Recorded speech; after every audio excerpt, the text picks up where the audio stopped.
ఏడీ ద్వారా విద్యార్థులు తమ సర్టిఫికేట్లను ఆన్లైన్లోనే చెక్ చేసుకునే అవకాశం ఉందని, కావున విద్యార్థులందరూ ఈ అవకాశాన్ని సద్వినియోగం చేసుకోవాలని మండల విద్యాశాఖ అధికారి నీలం దేవరాజు తెలిపారు. వన్ నేషన్ వన్ ఐడి అనే నినాదంతో కేంద్ర ప్రభుత్వం ప్రతిష్టాత్మకంగా పైలట్ ప్రాజెక్టుగా ఆంధ్రప్రదేశ్ రాష్ట్రంలో ప్రారంభించింది. బాపట్ల జిల్లా వేమూరు నియోజకవర్గం బట్టిప్రోలు మండలంలో ప్రభుత్వ ప్రైవేటు పాఠశాల ప్రధానోపాధ్యాయులు తప్పనిసరిగా ఏపీఏఆర్ ఐడియల్ని ఆన్లైన్ చేయించాలని సూచించారు.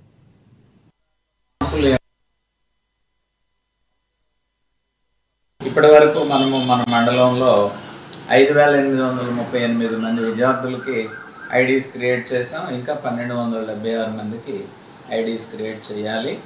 దీనికోసం ఆధార్లో మార్పులు చేయడం కోసం ప్రత్యేకంగా ఆధార్ సెంటర్స్ని మనకి జెడ్పిహెచ్ఎస్ హై స్కూలు ఐలవరంలో ఒకటి, అట్లాగే జెడ్పిహెచ్ఎస్ వెల్లటూరులో ఒక సెంటర్ని మనం కండక్ట్ చేస్తున్నామండి. ప్రత్యేకంగా ఆధార్లో మార్పులు ఏమైనా అవసరం ఉన్నట్టయితే అవసరమైనటువంటి ధృవపత్రాలతో మనం ఆ సెంటర్స్ కనుక వెళితే అక్కడ ఆధార్లో మార్పులు చేసి మళ్ళీ పర్ఫెక్ట్గా మనకి ఆధార్ ఇవ్వడం జరుగుతుంది.